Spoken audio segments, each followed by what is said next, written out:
Dituding Singapura ekstremis, ini riwayat pendidikan Ustadz Abdul Somad dari SD hingga S3. Hebohnya si pendukungnya itu luar biasa. Tanggapan dari Menteri Hukum dan Dalam Negeri Singapura sendiri karena melihat kehebohan pendukung Abdul Somad yang wah udah memang luar biasa, nggak bisa dibilangin gitu ya. Udah dikasih tahu alasan dan lainnya, tetap aja nggak dengar gitu, tetap aja rame demo lah di di media sosial juga nyerang lah segala macam gitu kan. Nah dari menteri ini mengatakan bahwa untuk membuktikan bahayanya Ustadz Abdul Somad ini tentang isi ceramahnya itu katanya sudah terbukti ada yang terpapar. Tidak akan membiarkan mereka masuk. Sanmugam juga meminta masyarakat Singapura untuk berhati-hati menyikapi keterlibatan pengkhotbah luar negeri dan ajaran yang memecah belah. Gunakan penilaian Anda tahu apa yang menjadikan Singapura maju. Kira sudah jelas pernyataan yang telah dikeluarkan oleh pemerintah Singapura. Sama persis seperti yang selama ini Abdul Somad sampaikan lewat ceramahnya di YouTube. Dan ternyata Abdul Somad ke Singapura itu hanya berpura-pura dalam rangka kunjungan sosial, tapi tujuan sebenarnya adalah berdakwah. Walau informasi yang beredar kemarin, kalau dia ke Singapura untuk tujuan berlibur.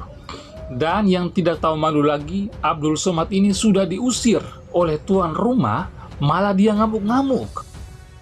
Untuk membela kiai-kiai dan ulama-ulama kami. Kita tidak bergeser dari kecintaan kita terhadap Bagaimana sepak terjang pendidikan Ustadz Abdul Somad dari kecil hingga menjadikannya seorang ulama kondang yang ditolak Singapura. SD Wasilah Medan 1990, Ustadz Abdul Somad telah mendapatkan pendidikan agama Islam sejak ia duduk di bangku sekolah dasar. Ketika itu ia mengenyam pendidikan di sekolah Islam yang berbasis pada tahfiz Al-Quran. Ia menamatkan pendidikan dari SD Wasilah pada tahun 1990 di Medan, Sumatera Utara. Madrasah Sanawiyah Mu'alimin Al-Wahliyah 1993. Setelah lulus sekolah dasar, UAS melanjutkan pendidikan di madrasah pada 1993. Kuliah di UIN Sultan Syarif Qasim Riau 1996 sampai 1998. Pada 1994, UAS melanjutkan pendidikan di pesantren Aliyah Nurul Falah di Molek, Indragiri Hulu dan menyelesaikannya pada tahun 1996.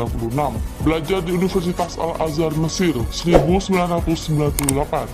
Pada 1998, pemerintah Mesir membuka beasiswa bagi 100 orang Indonesia untuk belajar di Universitas Al-Azhar. UAS mengikuti tes dan berhasil menjadi salah satu penerima beasiswa dari 100 orang. S2 di Institut Darul Hadis di Hasaniyah, Rabat 2004. Pada 2004, UAS mendapatkan beasiswa S2 melalui agensi Morasaini de Cooperation Internasional dari Kerajaan Maroko. Setiap tahunnya mereka memberikan beasiswa yang hanya menerima 20 orang murid dengan rincian 15 orang untuk Maroko dan 5 untuk warga asing. Raih S3 di Omar Duman Islamic University pada 2019. Seakan tak puas dengan ilmu pengetahuan, UAS kembali melanjutkan pendidikannya di Omdurman University, Sudan. Dengan mengenyam pendidikan berbasis agama Islam yang ditekuninya dari kecil, mempunyai kecerdasan di atas rata-rata. Ustadz Abdul Somad kini menjadi dosen di salah satu universitas Islam yang ada di Riau. Ia menjadi dosen bahasa Arab untuk kelas internasional dan menjadi dosen agama Islam di Sekolah Tinggi Agama Islam Al-Azhar, Yayasan Masmur, Pekanbaru.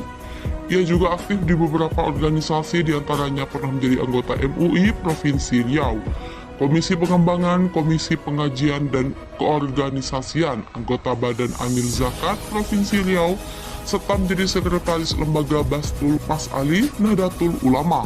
Hingga sekarang, Ustadz Abdul Somad masih menjabat sebagai Wakil Ketua Majelis Ifta Persatuan Tarbiyah Islamiyah yang ada di Provinsi Riau. Pendukung UAS ancam akan mengirim bom Rudal dan ubah Singapura jadi seperti tragedi 9 Oktober.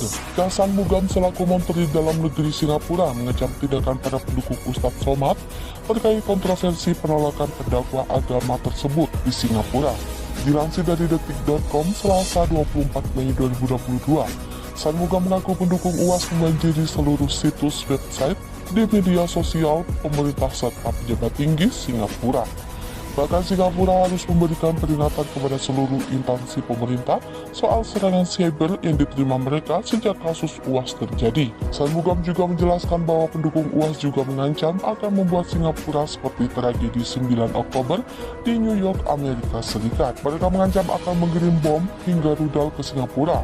Tak henti sampai di situ, pendukung UAS juga akan mengancam keselamatan warga Singapura yang berada di Indonesia dan juga yang menetap di negaranya. Selain itu, pendukung UAS juga mengirimkan kalimat yang berbunyi bahwa mereka akan mengirim rudal ke Singapura agar negara tersebut hancur. Mendagri Singapura menyebut menyayangkan tindakan serangan cyber, pemboikatan, dan ancaman bom serta rudal yang ditujukan kepada negaranya hanya karena Singapura menggunakan haknya sebagai sebuah negara yang berdaulat. Sebagai penutup, Shanmugam menyiratkan bahwa Singapura tidak akan meminta maaf kepada UAS. Hal tersebut dikarenakan jika Singapura meminta maaf soal penolakan UAS tersebut, itu berarti Singapura harus meminta maaf kepada seluruh ratusan orang sebelum UAS yang pernah ditolak masuk ke negara yang berlambang patung singa tersebut. Singapura klaim pemuda 17 tahun terpengaruh UAS jadi radikal. Menteri Dalam Negeri Singapura, Shanmugam, mengklaim pihaknya sudah memantau gerak-gerik penceramah kondang Ustadz Abdul Somad yang memengaruhi dan meradikalisasi warga di negaranya Senin 23 Mei. Shanmugam berkata, beberapa orang yang diselidiki berdasarkan Undang-Undang Keamanan Dalam Negeri Singapura, salah satu dari warga yang terpapar yakni anak berusia 17 tahun. Anak itu meyakini bom bunuh diri sebagai tindakan kemartiran. Remaja itu telah menonton ceramah UAS di YouTube. Ia percaya perjuangan kelompok ISIS dan mati sebagai pelaku bom bunuh diri akan mendapat surga sebagai ganjarannya. Sebelumnya, UAS menjadi perhatian publik usai mengklaim dirinya dideportasi Singapura. Pernyataan ini ia sampaikan melalui media sosial Instagram pada Selasa 17 Mei. Ia mengaku pergi ke Singapura untuk berlibur bersama keluarga dan sahabatnya. Setiba di negara itu, keluarga dan sahabatnya diperkenankan masuk. Namun, seorang petugas menarik UAS, padahal, kata dia, mereka sudah melengkapi seluruh dokumen. Menanggapi insiden yang menimpa UAS, KBRI Singapura mengatakan penceramah itu bukan dideportasi, melainkan ditolak masuk atau not to land. Mereka kemudian mengirim nota diplomatik ke Kementerian Luar Negeri Singapura untuk meminta penjelasan lebih lanjut. Tak lama setelahnya, Kementerian Dalam Negeri Singapura buka suara dengan menyebut UAS ekstremis dan menyebarkan segregasi. Sikap yang demikian tak bisa diterima di wilayah yang multiras dan multi